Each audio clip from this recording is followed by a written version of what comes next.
የተወደዳችሁና የተከበራችሁ የእግዚአብሔር ቤተሰቦች እንደምን ዋላችሁ? እግዚአብሔር አምላክ የተባረከ ይሁን። እኔ ጋር ሁሉ ነገር ሰላም ነው። ጌታ ቸርነቱና ምሕረቱን አብዝቶልን ደግሞ ለግንቦት 24 2012 ማታ ላይ መድረስ ችለናል። ክብሩ ለጌታ ይሁን። እግዚአብሔርን እጅግ አድርገን እናመሰግናለን። እንግዲህ ወደ ትምህርታችን እንሄዳለን።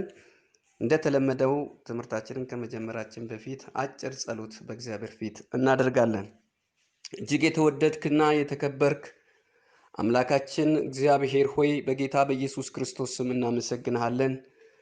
እግዚአብሔር ሆይ በሰላም ውለን በዚህ ማታ ደግሞ ፊትህ መሆን እንድንችል ጸጋህን ስላበዛህልን እናከብረሃለን፣ እናመሰግንሃለን። ደግሞ ጌታ ሆይ ቃልን እንድትባርክልን የቃል ደጆች እንዲከፈቱልን በማስተዋል መስማት እንድንችል ጆሮአችን እንዲከፈት በክርስቶስ ኢየሱስ ስም ጸልያለሁ። እንድናስተውል አይምሮአችን ይከፈት። ጌታ ሆይ የምንሰማው ቃል ደግሞ ለሕይወት እንዲሆነን እግዚአብሔር ሆይ ለለውጥ እንዲሆነን በኢየሱስ ክርስቶስ ስም ጸልያለሁ።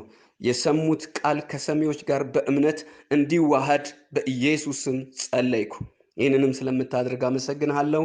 በናዝሬቱ ጌታ በኢየሱስ ክርስቶስ ስም አሜን። እንግዲህ ተወደዳችሁ የእግዚአብሔር ቤተሰቦች ዛሬ እግዚአብሔርን በመከተል ዙሪያ ላይ ሁለተኛውን ሐሳብ የምናይ ይሆናል። የመጀመሪያው ለምን እንከተላለን የሚል ነበር። ዛሬ ደግሞ ለምን እንከተላለን በሚለው ሐሳብ ስር 10 ዝርዝር ሐሳቦችን አይተናል። በዋና ርዕስ ስር ሆኖ ማለት ነው። ለምን እንከተላለን ለሁለት ዋና ነጥብ ነው። አንደኛው እግዚአብሔር ሕይወታችን ስለሆነ እንከተለዋለን የሚል ነው። ሁለተኛው ደግሞ እግዚአብሔር እረኛችን ስለሆነ እንከተለዋለን ያለ ነው። እረኛችን በሚለው ስር ነው 10ሩን ዝርዝር ሐሳብ ያየ ነው ማለት ነው፣ ባለፉት ጊዜያት ማለት ነው። ዛሬ ደግሞ በአዲስ ርዕስ እንዴት እንከተለዋለን ነው። እንግዲህ እግዚአብሔርን በመከተል ውስጥ ያሉ በጣም ታላላቅ የሆኑ በረከቶች፣ ጸጋዎችን እንዴት እንደምንካፈል በሚገባ በባለፉት ጊዜያት በነበሩን ትምህርቶች መንፈስ ቅዱስ አስረድቶናል፣ አስተምሮናል። ዛሬ ደግሞ የሚቀጥለው የምንማረው እንዴት እንከተለው። እንግዲህ በመከተል የሚገኙት ነገሮች እነዚህ ከሆኑ ጌታን በመከተላችን ይሄን ያህል ውጤታማ የሚያደርግ ከሆነ እንዴት እንከተለው? ጌታ ኢየሱስ ክርስቶስ ለደቀ መዛሙርቱ ሲያስተምር በዮሐንስ ወንጌል ምዕራፍ 10 ከ1 እስከ 18 ያለውን ክፍል እናንተ በእግዚአብሔር ፍቅርና ርኅራኄ ለምናችኋለሁ አንብቡት ይህን ክፍል ሁሉንም። እኔ ግን ለዚህ ትምህርት እንዲቻለን ለማወቅ እንዲቻለን የተወሰነውን ክፍል አነባለሁና ምንድን ነው የሚላቸው? ከ1 እስከ 4 ያለውን ላንብብና እናንተ ሙሉውን ሐሳብ እስከ 18 ያለውን እንድታነቡ አሳስባችኋለሁ። እውነት እውነት እላችኋለሁ ወደ በጎች በረት በበሩ የማይገባ በሌላ መንገድ ግን የሚወጣ እርሱ ሌባ ወንበዴ ነው። በበሩ የሚገባ ግን የበጎች እረኛ ነው። ለእርሱ በረኛው ይከፍትለታል፣ በጎቹም ድምፁን ይሰሙታል። የራሱንም በጎች በስማቸው ጠርቶ ይወስዳቸዋል። የራሱንም ሁሉ ካወጣቸው በኋላ በፊታቸው ይሄዳል። በጎቹ ድምፁን ያውቃሉና ይከተሉታል። ከሌላው ግን ይሸሻሉ እንጂ አይከተሉትም፣ የሌሎችን ድምፅ አያውቁምና። ኢየሱስም ይህንን ምሳሌ ነገራቸው፣ እነርሱ ግን የነገራቸው ምን እንደሆነ አላስተዋሉም ይላል። ክብር ለጌታ ይሁን። እዚህ ጋር እንደምንረዳው እንግዲህ በዋናነት የሚናገረው እኛን የእሱ ተከታዮች እንደመሆናችን እረኛችን ጌታ ኢየሱስ ክርስቶስ እንደሆነ በዚህ ወስደን እንደ በጎች የተቆጠርን እኛ ሆነን ህዝቦቹ ማለት ነው ለደቀ መዛሙርቱ ይሄንን ነገር ሲናገር ደቀ መዛሙርቱ ይሄን ነገር እንዳልተረዱት እኛም ሳንረዳው እንዳናልፍ በደንብ ሐሳቡ ሊገባን ይገባል። ምንድነው ጌታ ኢየሱስ ሊናገር የፈለገው? እረኛው እሱ ነው፣ በጎቹ እኛ ነን። ታዲያ በጎቹ የራሱን ካወጣ በኋላ ከፊታቸው ይሄዳል፣ እነሱም ምን ያደርጉታል? ይከተሉታል። እንዴት ሊከተሉት ቻሉ? መልሱ እዚህ ጋር ነው። ምን ይላቸዋል? በጎቹ ድምፁን ያውቃሉና ይከተሉታል፣ ከሌላው ግን ይሸሻሉ እንጂ አይከተሉትም፣ የሌሎችን ድምፅ አያውቁምና። አንደኛና ዋነኛው እግዚአብሔርን የምንከተለው ድምጹን ሰምተን ነው። አስምሩበት። እግዚአብሔርን እንዴት እንከተላለን? ድምጹን ሰምተን። እግዚአብሔርን ለመከተል ድምጹን ማወቅ ያስፈልጋል። ድምጼን ያውቃሉ ነው የሚለው። በጎቼ ምንን ያውቃሉ? ድምጼን ያውቃሉ፣ ከሌላው ይሸሻሉ፣ የኔን ድምጽ ግን አውቀው ይከተላሉ ነው። አሁን ትልቁ ነጥብ ያለው ምኑ ጋር ነው ማለት ነው? የእግዚአብሔርን ድምጽ ማወቅ ላይ ነው። የእግዚአብሔር ድምጽ ከሌላው ድምጽ ይለያል። የእግዚአብሔር ድምጽ የሰላም ድምጽ፣ የእረፍት ድምጽ፣ የመጽናናት ድምጽ፣ የጉብኝት ድምጽ ነው። እግዚአብሔር ለሕዝቡ የሚያስብ አምላክ ስለሆነ በጣም የሚገርማችሁ የመጀመሪያውን ሰው አዳምን ሲፈጥር በጣም የተመቻቸ ቦታ አስቀመጠው። ልብ በሉና ስሙኝ። እግዚአብሔር የሰው ልጅን በኤደን ገነትን ተክሎ በገነት ውስጥ ሁሉ ነገር በሞላበት ውስጥ አስቀምጦት አንድም የሚጎድል በሌለበት ነገር ውስጥ አስቀምጦት ዝም አላለውም። ለሰው ልጅ ምቾት ብቻውን በቂ አልነበረም። አዳምና ሔዋን የነበሩበት ቦታ ምንም ጉለት የሌለበት ፍጹምነት ያለበት ቦታ ላይ ነበሩ። ነገር ግን በሚገርምና በሚያስደንቅ ሁኔታ እግዚአብሔር ለሰው ልጅ ያለው ትልቅ ፍቅር የምትመለከቱት ድምጹን ሳያሰማቸው ግን አይውልም። በዘፍጥረት ምዕራፍ 3 ሄዳችሁ ስትመለከቱ የሚገርመኝና የምደነቀው እንደዛ አመቻችቶላቸው ሁሉ ነገር በሞላበት ለሰው ልጅ ግን ትልቁ ነገር የእግዚአብሔር ድምጽ ነበረ። ስለዚህ ምን ያደርግ እንደነበረ መጽሐፍ ቅዱስ በዘፍጥረት ምዕራፍ 3 ላይ ሄደን ስናነብ እንደዚህ የሚል ቃል እናገኛለን። ዘፍጥረት ምዕራፍ 3 ቁጥር 8 ላይ ላንብበው። እነርሱም ቀኑ በመሸ ጊዜ የእግዚአብሔርን የአምላክ ድምጽ ከገነት ውስጥ ሲመላለስ ሰሙ። እደግመዋለሁ። እነሱም ቀኑ በመሸ ጊዜ የእግዚአብሔርን የአምላክ ድምጽ ከገነት ውስጥ ሲመላለስ ሰሙ። አዳምና ሚስቱ ከእግዚአብሔር ከአምላክ ፊት በገነት ዛፎች መካከል ተሸሸጉ ይላል። እንግዲህ እግዚአብሔር ያስለመዳቸው ነገር እንዳለ ነው የምናየው። በኤደን ገነት ውስጥ ካስቀመጣቸው በኋላ ዘውትር እየመጣ እንደሚጎበኛቸው የሚያመለክት የመጽሐፍ ቅዱስ ክፍል ነው። ኃጢአትን ሰርተው የእግዚአብሔርን ድምጽ መስማት እስኪያሳፍራቸው በነበረ ጊዜ ድረስ እግዚአብሔር እንዴት እየመጣ እንደሚጎበኛቸው የምንመለከተው ነው። የእግዚአብሔርን ድምጽ ያውቁ ስለነበረ ድምጹ ሲሰሙ ሸሹ። ለምን? በደል ሰርተው ኃጢአት ሰርተው ስለነበረ ያ የሚሰሙት ድምጽ ከዛ ኃጢአት ጋር የሚስማማ ስላልነበረ ሸሹት። ድምጹ ከኃጢአት ጋር የሚስማማ ስላልሆነ ማለት ነው። ክብር ለጌታ ይሁን። እንግዲህ ከዚህ ክፍል እንድትረዱ የፈለኩት ሐሳብ ምንድነው? እግዚአብሔር ለሕዝቡ ድምጹን እንደሚልክ ተመልከቱ። የእግዚአብሔርን ድምጽ ከምን ውስጥ ሰሙ ይላል? ከገነት ውስጥ ሰሙ። የፈጠረውን አዳምና ሔዋንን እንዴት እንደሚንከባከባቸው በግልጽ የሚያስረዳን የመጽሐፍ ቅዱስ ክፍል ነው። ይሄ ብቻ አይደለም። የሚገርማችሁ ነገር ከአዳምና ሔዋን በኋላ ደግሞ የምናገኘው እንደ ህዝብ የምናገኘው የእስራኤልን ህዝብ ነው።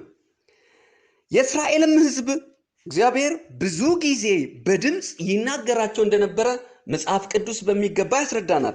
በዘዳግም ምዕራፍ 5:22 ዘዳግም 18 ከ15 እስከ 16 ባለው ክፍል ላይ ሄደን በምናነብበት ጊዜ እግዚአብሔር ለህዝቡ ድምጽ እንደሚልክ በድምጹ እንደሚጎበኛቸው እንደሚናገራቸው መጽሐፍ ቅዱስ ያስረዳናል።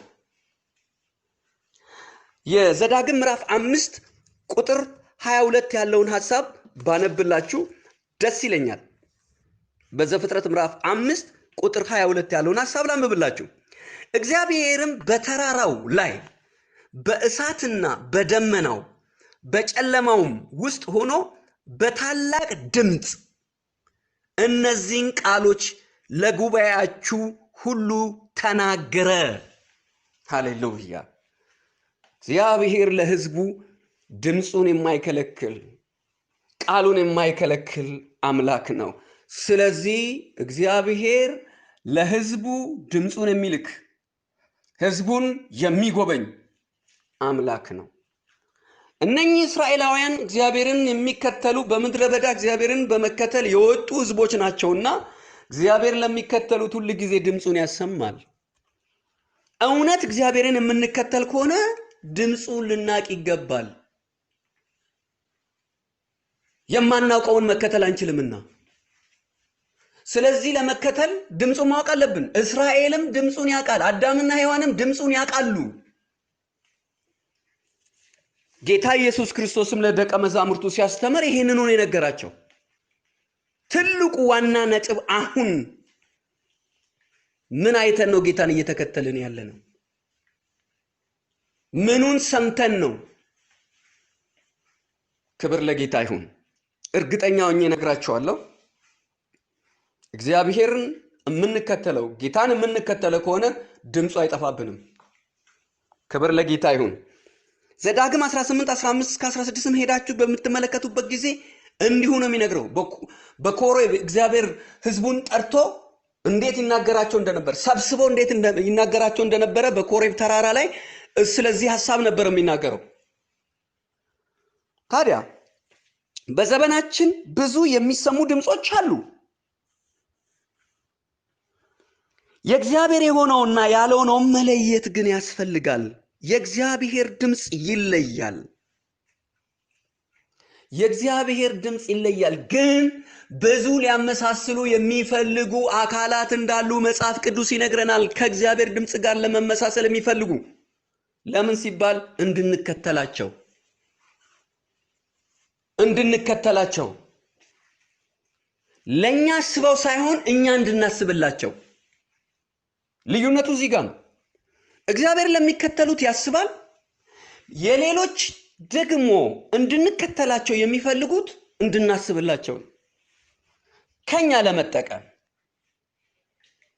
ይሄ ነው ትክክለኛ የእግዚአብሔር ድምጽ። ደግሞ ሕዝቡን የሚያዳምጥ ለሕዝቡ የሚገባውን የሚያደርግ ሕዝቡ ምን ያስፈልገዋል እያለ ለሕዝቡ አስፈላጊውን ነገር በአስፈላጊው ጊዜ የሚያደርግ ነው።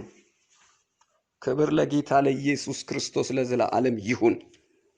ታዲያ እግዚአብሔር በአዲስ ኪዳን እንዴት ነው ድምፁን ለሕዝቡ የሚያሰማው ብለን ስንል መጽሐፍ ቅዱስ የሚናገረን እግዚአብሔር በአዲስ ኪዳን በልጁ በኢየሱስ ክርስቶስ በኩል ነው ለሕዝቡ ድምፁን የላከው። በዕብራውያን ላይ ሄዳችሁ ስትመለከቱ እግዚአብሔር አስቀድሞ ለነበሩ ሕዝቡ በልዩ ልዩ መንገድ እግዚአብሔር ተናግሮ ነበረ። በዘመን መጨረሻ ላለ ነው ለኛ ይላል በልጁ በኢየሱስ ክርስቶስ ተናገረን። የእግዚአብሔር የመጨረሻው ንግግር ኢየሱስ ነው። ሃሌሉያ! የእግዚአብሔር የመጨረሻው ንግግር ማን ነው? ኢየሱስ ነው። ለዚህም ነው እንግዲህ በዮሐንስ ወንጌል ምዕራፍ 10 ላይ ኢየሱስ ራሱ ተገልጦ በጎቼ ድምፄን ያውቃሉ ያለው። የኢየሱስ ድምፅ ይለያል። አሜን። ክብር ለጌታ ይሁን። እንግዲህ ዓለምም ድምፅ አላት፣ ሰዎችም ድምፅ አላቸው። አሁን እያስተጋቡ ያሉ በጣም የብዙ ሰዎች ድምፅ አለ። የዓለም ድምፅ አለ። ዓለም ብዙ የምትናገረው ነገር አለ። ሰዎች የሚናገሩት ነገር አለ። ክብር ለጌታ ይሁን። የኢየሱስ ድምፅ ግን ይለያል። ኢየሱስ በምድር በነበረበት ጊዜ በቀጥታ ተገኝቶ በአካል ለነበሩ ሕዝቦችም ሆነ ደቀ መዛሙርት ሲናገር ነበር። ከሄደ በኋላ ግን እሱን ወክሎ በዚህ ምድር ላይ ድምፅ የሆነን ሳይተውልን አልሄድም። እኔ ሄዳለሁ፣ ብሄድም ይሻላችኋል፣ ግን እልካለሁ፣ አጽናኝ የሆነውም እርሱ ከእኔ ያለውን ሁሉ ወስዶ ይነግራችኋል ተብሎ የተነገረለት ቅዱስ መንፈስ፣ ሃሌሉያ፣ መንፈስ ቅዱስ አለ። ሁለተኛው ቃሉ አለ። ስለዚህ እነዚህ ድምጾች አሉ። የመንፈስ ቅዱስ ድምፅ አለ፣ የቃሉ ድምፅ አለ። ክብር ለጌታ ለኢየሱስ ክርስቶስ ይሁን። እንግዲህ ጌታ ኢየሱስ በምድር በነበረበት ጊዜ በግላጭ ነው የተናገራቸው። ሲሄድም ግን ተክቶ ነው የሄደው። እኔ ሲሄድ አጽናኙ ወደ እናንተ ይመጣል ብሎ ቃሉን ትቶልን መንፈስ ቅዱስ ሰጥቶን ነው የሄደው። ክብር ለጌታ ለኢየሱስ ክርስቶስ ይሁን። ታዲያ በመንፈስ ቅዱስ እንዴት የእግዚአብሔርን ድምፅ እንሰማለን የሚለው ቁልፍ ነገር ነው። ብዙ ጊዜ አይታችሁ እንደሆነ ብዙ ሰዎች የእግዚአብሔርን ድምፅ ለመስማት በሌላ መንገድ በሶስተኛ ወገን ነው እንዲሰሙ ትምህርት የሚሰጠው። በጭራሽ አይደለም። እግዚአብሔር ለራሳችን ድምፁን ያሰማናል። በዚህ ትምህርት ላይ እርግጠኛ ሆኜ እመነግራችሁ ነገር የእግዚአብሔርን ድምፅ መስማት፣ ማወቅ፣ መለየት የምትችሉበት መስመር እግዚአብሔር ዛሬ ያሳያቸዋል። ክብር ለጌታ ለኢየሱስ ይሁን። መስማት አለብን፣ ማወቅም አለብን። ይሄ አዲስ ኪዳን ነው። እግዚአብሔር በሌላ አካል የሚናገረንበት ጊዜ አይደለም። አገልጋዮች ይኖራሉ፣ መልእክተኞች ይኖራሉ።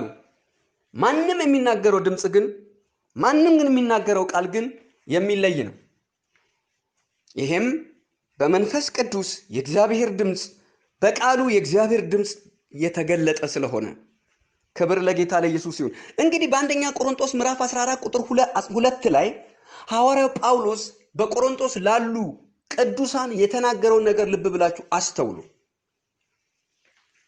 መንፈስ ቅዱስ በዛ ቤተክርስቲያን ላይ የተለያዩ የጸጋ ስጦታዎችን እንደሰጠ ይናገራል። የጸጋ ስጦታዎች ባለቤት መንፈስ ቅዱስ ነውና መንፈስ ቅዱስ የሰጣቸው እነኚህ የጸጋ ስጦታዎች ግን ምን እንደሚሰሩ የእግዚአብሔርን ትክክለኛ ድምፅ እንዴት እንደሚያስተጋቡ በግልጽ ይናገራል። ምን ይላል? ትንቢትን የሚናገር ለማጽናናት፣ ለመምከር፣ ለማነጽ ይነገራል ይላል። የእግዚአብሔር ድምፅ ሲመጣ አንደኛ ያንጻል። የሚያንጽ ድምፅ ነው ወገኖቼ። የሚያጽናና ድምፅ ነው። የሚመክር ድምፅ ነው። በመምከር ውስጥ ሁለት ሐሳብ አለ። በመምከር ውስጥ ትምህርት አለ። በመምከር ውስጥ ተግሳጽ አለ። ምክር የሚለው ሐሳብ በዚህ ለይታችሁ እዩት። ሲመክረን ያስተምረናል፣ ሲመክረን ይገስጸናል። ስለዚህ ይሄ ትክክለኛው የእግዚአብሔር ድምፅ ነው ማለት ነው። የሚያንጽ ድምፅ፣ የሚያጽናና ድምፅ፣ የሚመክር ድምፅ። ክብር ለጌታ ለኢየሱስ ይሁን። እግዚአብሔር ከኛ ፈልገው ምንም ወደኛ ያመጣው ነገር የለም። ከኛ የሚፈልገው ነገር ለኛ የሚሆን ነገር ነው የሚሰጠን። እዚህ ጋር ነው ነጥቡ፣ እዚህ ጋር ነው ፖይንቱ። እንግዲህ ሐዋርያው ጳውሎስ በሁለተኛ ቆሮንቶስ ምዕራፍ 11 ላይ ለቆሮንቶስ ቤተክርስቲያን በጣም አስፈላጊ የሆነ ጉዳይ ሲያሳስባቸው እንመለከታለን። አስፈላጊ ነገር በቆሮንቶስ ያሉ ቤተክርስቲያን አንድ የተቸገሩበት ነገር እንዳለ ነው ጳውሎስ የሚናገረው። ምንድነው የተቸገሩበት? ሁለት አይነት ድምፅ መስማት ጀመሩ። ሁለት አይነት ድምፅ ይስተጋባ ተጀመረ። አንደኛው እውነተኛ የሆነው የእግዚአብሔር ድምፅ ሲስተጋባ፣ ሁለተኛው ደግሞ የሚስተጋባው የሰዎች ድምፅ ሆነ። ደግሞ ሰዎች ሲባሉ ዝም ብሎ ሰዎች ሳይሆኑ ልክ የጌታ የኢየሱስ ክርስቶስን ቃል እንደሚሰብኩ ሆኖ የተገለጡ ናቸው። ለመለየት የሚያስቸግሩ ማለት ነው። ስለዚህ ምን አላቸው? ቃሉን ላንብብና የቃሉን መንፈስ በደንብ እንዲገባችሁ ልንገራችሁ። በሁለተኛ ቆሮንቶስ ምዕራፍ 11 ከ1 ጀምሮ አነብና እናንተ ሙሉ ሐሳቡን ሁለተኛ ቆሮንቶስ ምዕራፍ 11 እስከ ቁጥር 33 ድረስ ያለውን አንብቡት በደንብ እንድትረዱት። እኔ ካለን ሰዓት አኳያ ወሳኝ ነጥቦችን ላንብብላችሁ። በጥቂቱ ሞኝነቴ ብትታገሱኝ መልካም ነው። ቁጥር 1 ማለት ነው 11 ቢሆን በእርግጥ ታገሱኝ፣ በእግዚአብሔር ቅናት እቀናላችኋለሁ። እንደ ንጽሕት ድንግል እናንተ ለክርስቶስ ላቀርብ ለአንድ ወንድ አጭቻችኋለሁና። ነገር ግን እባብ በተንኮል ሔዋንን እንዳሳታት ሐሳባችሁ ተበላሽቶ ለክርስቶስ ከሚሆን ቅንነትና ንጽሕና ምናልባት እንዳይለወጥ ብዬ እፈራለሁ። የሚመጣውን ያልሰበክነው ሌላ ኢየሱስ ቢሰበክ ወይም ያላገኛችሁት ልዩ መንፈስ ወደ እናንተ ያልተቀበላችሁት ልዩ ወንጌል ብታገኙ በመልካም ትታገሳላችሁ። ይላቸዋል የቆሮንቶስ ሰዎች። ለምንድን ነው ጳውሎስ ይህንን ያለው? እዚህ ጋር የሚገርም ቃል አለ። የሚመጣውን ያልሰበክነው ሌላ ኢየሱስ ይላል። መቼም ድምፁን ማመሳሰል አለባቸው የግድ። ለዚህም ነው እንግዲህ ያልሰበክነው ሌላ ኢየሱስ ይላል። ኢየሱስ ነው የሚሉት እነኚህ ሰዎች የሚጠሩት የኢየሱስን ስም ነው። ምክንያቱም በዚህ የሚመጣው እኛም ኢየሱስን ስለምንከተል የሚሰበከው ኢየሱስ ነው። ስሙ የኢየሱስ ነው፣ ድምፁ ግን ሌላ ነው። ልክ ማን እንዳደረገው? ያዕቆብ እንዳደረገው። ያዕቆብ በኤሳው ማንነት ነበር የሚገለጠው፣ በኤሳው ማንነት። ነገር ግን ድምፁ ሌላ የሆነው ሌላ። እዚህ ክፍል ላይ ስንመለከት የሚጠራው ኢየሱስ ነው። ልክ ኤሳው ሆኖ እንደቀረበ ያ እንዲሁ ተመሳሳይ የኢየሱስ ስም እየተጠራ ግን የኢየሱስ ድምፅ ያልሆኑ ብዙ ድምጾች ይሰበኩልናል፣ ይነገሩናል። ትውልድ በዚህ ተሳስቷል፣ ከመንገድ እንዲርቅ ተደርጓል። ጌታ ይህንን ለሁላችን አይኖቻችንን ከፍቶ ያብራልን። ታዲያ ጳውሎስ ለምንድን ነው ይህንን እንደዚህ ያለ ለቆሮንቶስ ቤተክርስቲያን የሚነግራቸው? ለምን ይሆን? እስቲ እናንብበው። ቁጥር 12 አካባቢ ላይ ሄደን ምን ይላል? ነገር ግን በዚያ በሚመኩበት እንደኛ ሆኖ ሊገኙ ምክንያት ከሚፈልጉት ምክንያት እቆርጥ ዘንድ አሁን የማደርገውን ከዚህ ወዲህ ደግሞ አድርጋለሁ። እንደነዚህ ያሉ ሰዎች የክርስቶስ ሐዋርያት እንዲመስሉ ራሳቸውን እየለወጡ ውሸተኞች ሐዋርያት፣ ተንኮለኞች ሰራተኞች ናቸው። በደንብ ልብ በሉና ይኸው ማንነታቸው ምን ሆነ? ተገለጠ።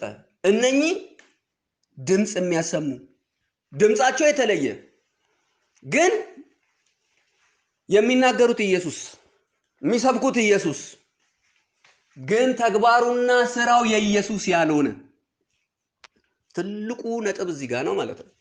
ዛሬ በተለያየ አይነት መንገድ የኢየሱስ ስም እየተጠራ ይሰበካል። ተግባራቸው፣ ስራቸው፣ ድምፃቸው ግን የኢየሱስ አይደለም። ይህን ነው ጳውሎስ የሚናገረው። እነኚህ ሰዎች እኮ አገልጋዮች ናቸው። ምንድን ነው የሚላቸው? የክርስቶስ ሐዋርያት እንዲመስሉ ራሳቸውን እየለወጡ ነው የሚለው። ይመስላሉ ግን ራሳቸውን እየለወጡ ነው። ውሸተኛ ሐዋርያት፣ ተንኮለኛ ሰራተኞች ናቸው። ይህ ድንቅ ነገር አይደለም። ሰይጣን ራሱ የብርሃን መልአክ እንዲመስል ራሱን ይለውጣልና፣ እንግዲህ አገልጋዮች ደግሞ የጽድቅ አገልጋዮች እንዲመስሉ ራሳቸውን ቢለውጡ ታላቅ ነገር አይደለም፣ ፍጻሜያቸው እንደ ስራቸው ይሆናል ይላል። በደንብ አንብቡት ይህን ክፍል፣ በጣም የሚደንቅ ነው። የሚገለጠው ስራው ነው። ኢየሱስ በስራው ነው የሚገለጠው። ማንም የኢየሱስን ስም ስለጠራ አይደለም። የኢየሱስን ስም የሚጠራ የኢየሱስን ስራ የሚሰራ መሆን መቻል አለበት። በዚህ ነው መለየት። የኢየሱስ ስራ ምንድን ነው? ድምፁ ምንድን ነው? ቃሉ ምንድን ነው? ክርስቲያን ልናስተውል ይገባል። ክብር ለጌታ ይሁን። እንደነገርኳችሁ ለማነጽ፣ ሃሌሉያ፣ ለማጽናናት፣ ለመምከር ትልቁ መለያ ጌታ ኢየሱስ ክርስቶስ አንዳች ከኛ ሊወስድ አልመጣም፣ ሁሉን ሊሰጠን ግን መጣ። ሃሌሉያ። ስለዚህ የምንሰጥ እንጂ የምንቀበል ለመሆን አይደለም። ወንጌል የሚያስተምረው ምን ጊዜም ስለመቀበል አይደለም። ወንጌል ምን ጊዜም ስለመስጠት ነው የሚናገረው። ራሳችሁ ስጡ ነው የሚለው፣ ገንዘባችሁ ስጡ ነው የሚለው፣ ጊዜያችሁ ስጡ ነው የሚለው። ስጡ ስጡ ስጡ ስጡ ነው። ተቀበሉ ተቀበሉ ተቀበሉ የሚለው ድምፅ የሌላ ድምፅ ነው። የምንሰጣቸው ሰዎች በራሳቸው ወዶ ሲሰጡ ያ ትክክል ይሆናል። የምንሰጣቸውን ሰዎች ደግሞ እንዲሰጡ ማድረግ እሱ ሌላ ድምፅ ነው። ልብ ብለን መለየት አለብን ማለት ነው። ሃሌሉያ፣ ክብር ለጌታ ይሁን። ቁጥር 18 ላይ ብዙዎች በዓለማዊ ነገር ስለሚመኩ እኔ ደግሞ እመካለሁ። ልባሞች ስለምትሆኑ በደስታ ምኞትን ትታገሳላችሁ። ማንም ባሪያ ቢያደርጋችሁ፣ ማንም ቢበላችሁ፣ ማንም ቢቀማችሁ፣ ማንም ቢኮራባችሁ፣ ማንም ፊታችሁን በጥፊ ቢመታችሁ ትታገሳላችሁ። አያችሁ? እነኚህ ሰዎች ምን የሚያደርጉ ናቸው? የሚቀሙ ቀማኞች። ማንም ቢበላችሁ ይላል የሚበሉ፣ ማንም ቢቀማችሁ የሚቀሙ፣ ማንም ቢኮራባችሁ የሚኮሩ። በደንብ ግልጽ ነው አይደለ? ማንም ፊታችሁን በጥፊ ቢመታችሁ፣ እንግዲህ ልብ በሉ፣ እነዚህ ናቸው። ፍጻሜያቸው ግን እንደ ስራቸው ይሆናል ነው የሚለው። እንግዲህ እዚህ ጋር እነዚህ አሁን የምንሰማቸው ድምጾች ናቸው። የሚጠሩት ግን የጌታ የኢየሱስ ክርስቶስ ድምጽ ነው። ከነዚህ ሽሹ። የነዚህን ድምጽ ለዩ። የቱ ነው የእግዚአብሔር ድምጽ? በጣም አደገኛ መሆናቸው የምታውቁት እነኚህ ሰዎች የክርስቶስ አገልጋይ እንዲመስሉ ራሳቸውን እየለወጡ ነው የሚለው። ሰይጣን ራሱ የብርሃን መልአክ እንዲመስል ራሱን ይለውጣልና ይላል። በጣም የሚገርማችሁ ነገር ክፉ አይደለም የሚሆነው፣ መልካም መስሎ ግን ክፉ የሚሆን ማለት ነው። እንደዚህ አይነት ድምጾች አሉ ምድራችን ላይ። ከዚህ ይሸሻሉ። የእግዚአብሔር ድምጽ ግን ይለያል። የጌታ ድምጽ ግን ይለያል። የጌታን ድምጽ የምናስተጋባው ዛሬ እኛ ነን። እግዚአብሔር በእኛ ሆኖ ለዓለም ይናገራል፣ ለአገልጋዩ ለሕዝቡ ይናገራል። ክብር ለጌታ ለኢየሱስ ክርስቶስ ይሁን። ታዲያ መጽሐፍ ቅዱስ እንደዚህ ካስተማረን ውድ የተወደዳችሁ የእግዚአብሔር ቤተሰቦች የእግዚአብሔር ድምጽ ልናቅ ልንለይ ይገባናል። ሲመጣ ወደ ልባችንን የሚያንጽ የሚመክር የሚያጽናና ሃሌሉያ ይሆናል። በጎቼ ድምፄን ይሰማሉ፣ ያውቁማል፣ ይከተሉኛል። በጌታ በኢየሱስ ክርስቶስ ስም ዛሬ ማታ ጸልያለሁ በዚህ ቃል እውነት ላይ። ጌታ እግዚአብሔር ሆይ በእውነት በሕዝብ ፊት አንተ እንድትወጣ፣ ከሕዝብ ፊት ካንተ ውጪ ማንም እንዳይወጣ፣ ሰዎች ቢሆኑ ስምህን እየጠሩ የሚወጡ ነገር ግን ያንተ ያልሆኑ ቢሆኑ በኢየሱስ ስም ከሕዝብ ፊት ዛሬ ዘወር ይበሉ። የሚያሳስቱ ድምጾች ባሪያህ እንደተናገረው እኛ ያልሰበክነው ሌላ ኢየሱስ እንደተባለ አስመስሎ የሚመጣ እውነት ያልሆነ ነገር ከሕዝብ ፊት የተጠረገ ይሁን። የሕዝብን ኑሮ የበላ ትዳር የበላ በጌታ በኢየሱስ ክርስቶስ ስም ስልጣን ከሕዝብ ፊት የተነሳ ይሁን። እውነተኛ የሆንከው ክርስቶስ የእግዚአብሔር ልጅ ድምፅህን ለሕዝብ እንድታሰማ እውነት የሆነው ነገር ሁሉ ለሕዝብ እንዲደርስ ዛሬ ማታ በጌታ በኢየሱስ ክርስቶስ ስም ጸለይኩ። ይህም ደግሞ ስለሚሆን ሕዝብ በእውነት ድምፅን ስለሚሰማ ድምፅንም ስለሚያውቅ አመሰግናለሁ። ክብር ላንተ ይሁን በጌታ በኢየሱስ ክርስቶስ ስም አሜን። የተወደዳችሁ የእግዚአብሔር ቤተሰቦች እንግዲህ አሁን ብዙ ሰዓት ስለሄደ እዚህ ላይ ላቆም ተገድጃለሁ። ነገር ግን ነገ እንቀጥላለን። ነገ በምንቀጥለው ሐሳብ ላይ ሁለተኛ ሐሳብ እንዴት እንከተላለን የሚለው የምንመለከት ይሆናል። በዚህ ላይ እንግዲህ በቤታችሁ የሰጧችሁን ክፍሎች በሙሉ በሚገባ በማንበብ እንድትረዱ፣ ጥያቄ ካላችሁ በኮሜንት በማድረግ ሐሳባችሁን እንድትልኩልኝ እፈልጋለሁ። ጌታ ኢየሱስ ክርስቶስ ይባርካችሁ።